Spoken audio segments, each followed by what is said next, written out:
Hello everyone, and welcome to our next lab video. Before I get into the contents of the lab, I want to talk about some logistical things. One of these is when you submit your lab reports, please bundle the quiz with the lab report sheet.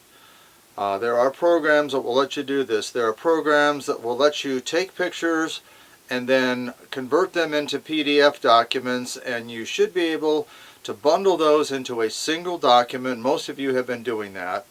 Also, I need to have your name and the lab title as part of the file name. That's absolutely necessary.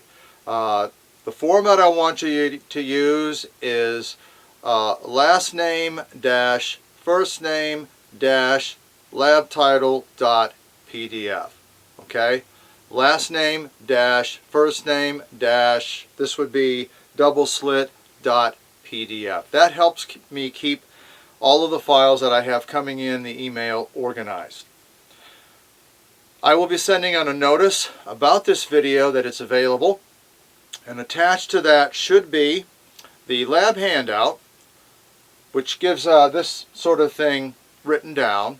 The lab report, the student lab report sheet, and the quiz sheet. All of those should be attached to that email. So let's take a look at what we're going to be doing today. We're going to be measuring the wavelength of a laser. And this is a helium neon laser. The structure of the helium and neon atoms determines the wavelength. It is precisely 632.8 nanometers, and actually this goes out for quite a few other significant figures, but 4 significant figures is sufficient for our work. All helium neon lasers produce this same wavelength. We will essentially be verifying that using the concept of double slit diffraction. This has already been covered in your class, and it's also covered in the handout sheet, but I want to go over it again here just to be sure you grasp what's going on. We're going to shoot the laser at a double slit. Now these slits are extremely narrow and they're very close together. The separation of the slits is only 1/10 of a millimeter. You'll need this in making your calculations. The slits are 1/10 of a millimeter apart. They're essentially made by shooting a particle beam at a thin foil, which will burn a very narrow slit, and it's precisely controlled so that these are exactly 0.1 millimeters. In fact, if you want to get technical, we can say that this is 0.0 at least 3 or maybe even 4 significant figures. It's very precisely done. Very precisely done. And that is in millimeters. Millimeters. 1/10 of a millimeter to 4 significant figures. When the light passes through, it's spread out by each slit. We have 2 paths to the screen, which is several hundred millimeters away, and then the light forms an interference pattern on that screen, if you will.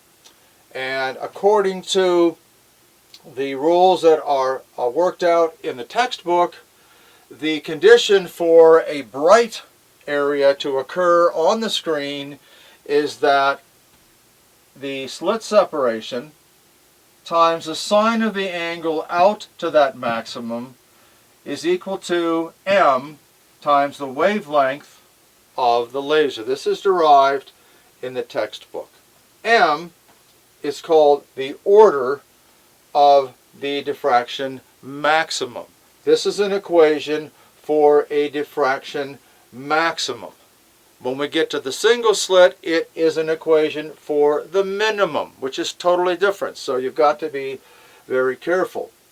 Over here, a distance away, a pattern of light is formed, and unfortunately, I have a whiteboard instead of a blackboard.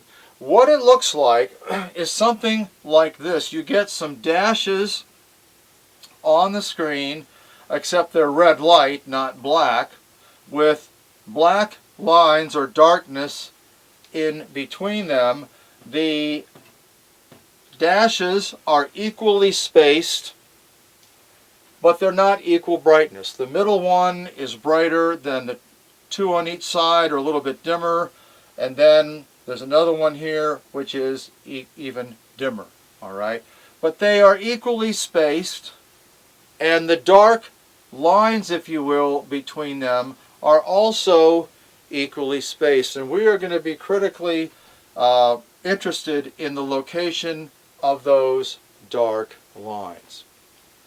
Now, to measure the pattern, we take the white screen out and we replace it with another slide. These slides, by the way, are the same size as the lens and the white screen and the crossed arrow target that you saw last lab, where you did the lens equation. So they're these little 35 millimeter square optical elements, okay? This one is called an aperture. It has a slit in it, which is extremely narrow, very, very narrow. And we allow the pattern to fall on it. It replaces the screen. This is where our screen is at. And behind it is a light pickup. And that light pickup is fed into a light meter, or a photometer, or we usually say photometer. Just like a kilometer is a kilometer, we say a photometer is a photometer. It gives an analog indication. The needle deflects to let us know how bright the light is. The screen, in this case the movable aperture, is mounted on a translating stage, a stage that can be moved left and right. If we look at this flat, we have the laser, it hits the double slits, they go out, hit the screen, and the screen can be moved back and forth across the pattern. We can scan this pattern with a narrow slit that only looks at a tiny portion of that pattern. And it gives an indication on the meter of the intensity of the light. The apparatus is set up so that when the aperture here is on the central and brightest maximum, which is right here, that the dial reads approximately 25 millimeters. Now the dial indicates the position of the photometer aperture, and it is accurate within 1/100th of a millimeter, if you can believe that. It's a little wheel, it's about this big. One turn of the wheel is 1 millimeter, and it's marked off in hundredths of a millimeter. It can be read to 1/100th of a millimeter. Now that doesn't mean you actually know the position within 1/100th of a millimeter, but at least it reads that close. And the system is initially aligned so that when the translator stage is set to read the middle of the bright central maximum, the reading is about 25. And that's one of the problems. We don't know exactly what it is. And we're going to see that that's going to cause a problem in measuring things. So we'll show you how we get around that. Essentially, as you turn the wheel, the meter will start at its maximum, and then it will go down, and then it will go up, but not as far. Then it will go down and start to go back up again, and go up and down and up and down. As you move it across the bright part, it gets dim, it gets bright, it gets dim, it gets bright. But these are not as bright as the central one. So we have this action of the meter where it reads a maximum, and then it goes down to a minimum, and then goes up, but not all the way. Then it goes down again to another minimum, and then it kind of starts to come up. It's the minima that we are interested in. If you remember the sound lab where we had the sound tube and we had the oscilloscope, the reading on the scope went up and down. trying to determine where the sound was loudest in that lab was difficult. But there was a very clear indication when the sound reached a minimum. The minima are much easier to determine experimentally than the maxima. So we will be interested in the positions of these places where the pattern is darkest. It turns out they're relatively easy to accurately determine. So we're interested in the location of these minima. That's what we can measure easily. When you do any kind of science, whether it's biology or chemistry or physics or whatever, you have to learn to express the problem in terms of those things that you can accurately and easily measure. The equation might be in terms of something else that you can't easily measure. You have to move it around and manipulate it algebraically or whatnot to express everything in the experiment in terms of what you can easily measure. What we can easily measure in this case is the distance from the screen to the double slit. We just lay a ruler on it this time. We don't do anything really fancy like we've done in the past. We just lay a ruler from here to here and measure it and set it. The double slit, the separation is given by the manufacturer, though we could measure that in a special way if we had to. So those are the things that we can measure. L, we can measure D, and we can measure the location of these minima. Now, let's put everything in terms of what we can measure. If you were to make a graph of the brightness indicated on the photometer as you move this to the left of center and the right of center, you would get a graph that looked like this. It would go down and up, and then down and up, and down and up, and down and up. If I take that and I put it over here and expand on it, we get this. Initially, it's around the 25 millimeter mark, and the meter is reading a maximum. As we move it to the left by going counterclockwise, the meter drops down until we reach this minimum. Then the meter goes up a little bit, but not as much because it's not as bright. Then it goes down again, and then it starts to go back up. And then what we do is we rock the wheel back and forth until we find the location of the second minimum on the left side of center. We find the location of the second minimum on the left side of center. That's something we can easily measure. We call that XL, and that is in the chart in the worksheet that you have. Then we turn the knob to the right and move it to the right. It goes up and comes down, goes up even further. Then we keep going, it goes down on the meter, goes up but not as far. Then it comes down and starts to go back up, and then we rock it back and forth until we find the location of this second minimum on the right, and we record that. X left and X right are given for 5 different runs in the student lab worksheet that you'll be turning in. L was set to 900 millimeters, 800 millimeters, 700, 600, and 500, and for each of these screen distances, X left and X right were determined. And those are the basic things that you see in the chart that is with the student lab report that you're going to turn in. Now, how can we find a wavelength given these two positions? Well, as shown in the textbook, the angle out to each of these, let's go this way, to each of these maxima is given by d sine theta, where m is the number of the maxima. This is 0. This is m equals 0. This is m equals 1. This is m equals 2, and so forth. Must equal that integer times the wavelength. So what we're saying is, if this is the optical axis, And these are the two slits right here. We go straight out. There's our optical axis. There's a maximum there. It's bright. That is this piece right here. And then as the angle goes over, it gets dimmer and then it gets brighter again. And when we reach this angle, we reach another maximum. That's m equals 1.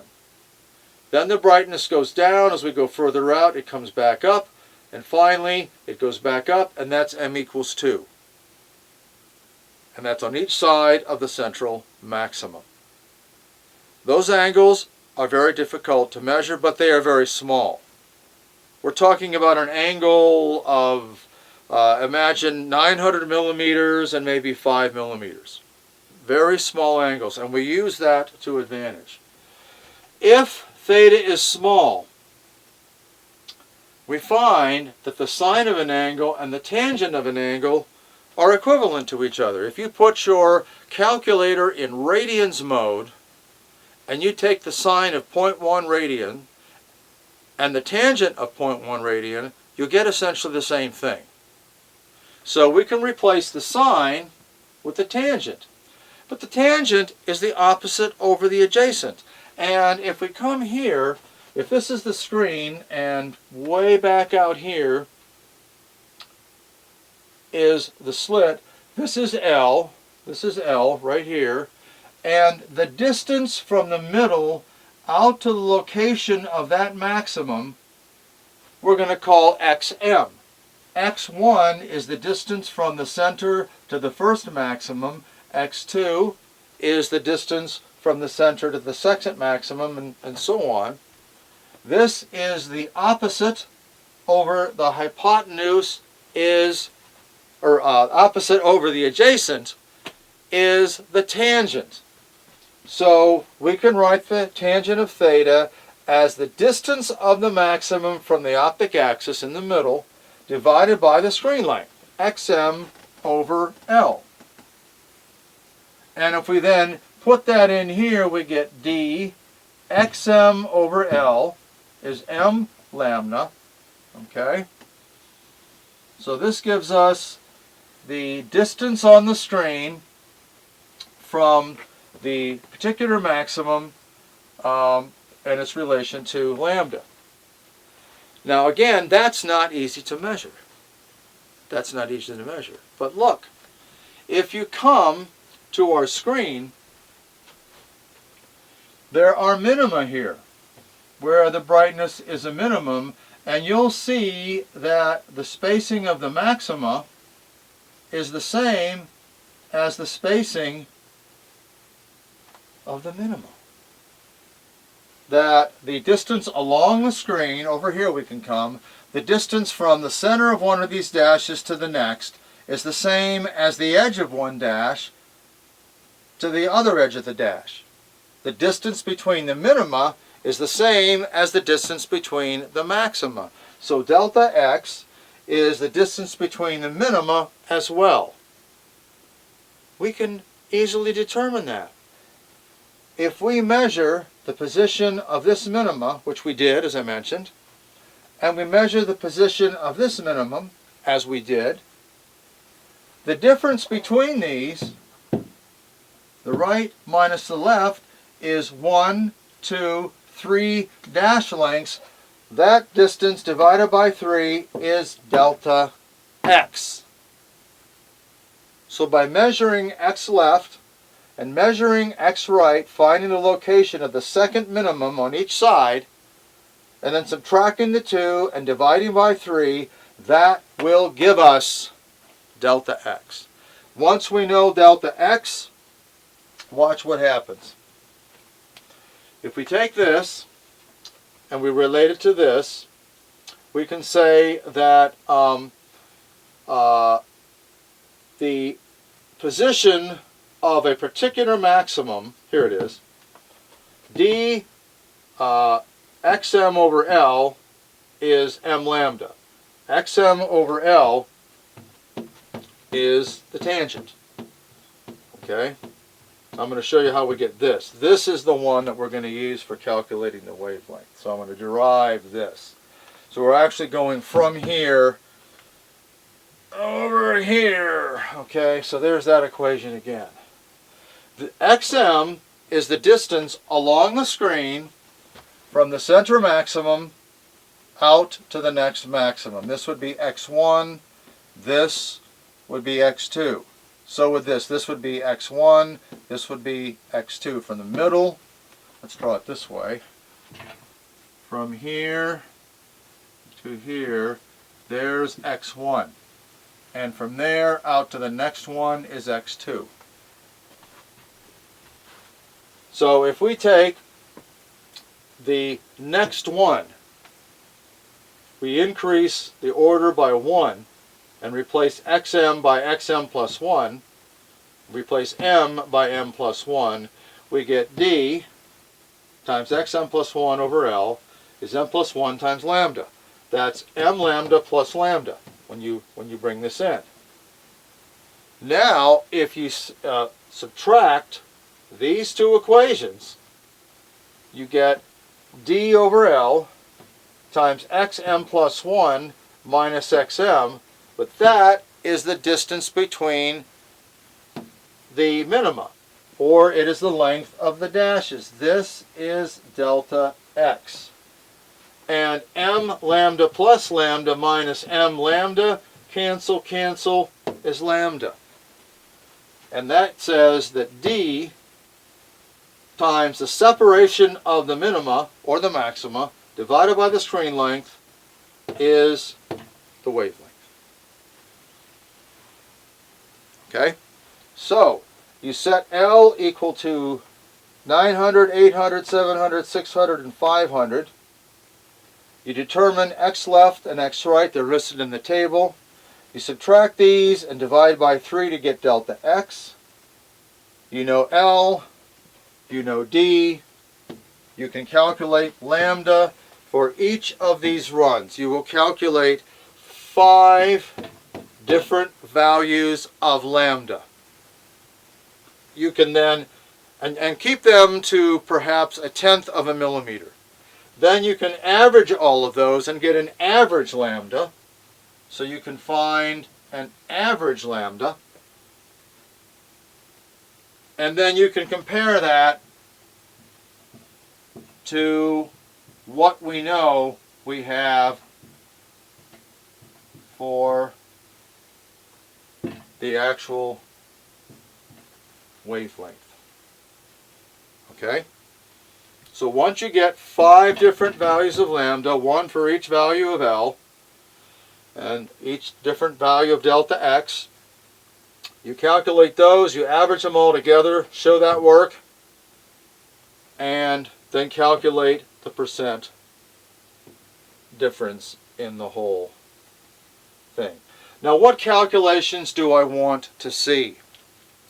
What I'd like you to do for the 900 and the 500 is show all of your calculations for these, and what I want you to do is draw this sort of thing for L equals 900 millimeters. I want you to draw a graph like this, labeling XL and X right with the values given in the table. Right underneath that, show all of the calculations that you need to calculate delta X and to calculate lambda. You can do that in the handout at the upper part of the calculations part of the lab handout. You can divide that into quarters and draw one of these in the upper left, one of them in the upper right.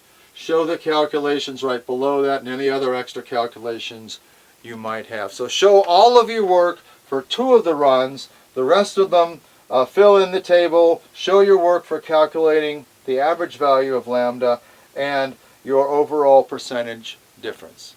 I hope that's clear enough. If you have any questions, you can write me, but I think between this and the lab handout, you should be okay. Okay, have fun, and once again, I think we're going to let the turn-in times be Friday for those of you in my Monday lab, Monday for those of you in my Wednesday lab, And for those of you in Dr. Lynch's lab sections, he will tell you when his due date is. Okay, it'll be a few days before I can get to grading all the ones that just came in, but I will be working on that. Okay, have a good week. Bye bye.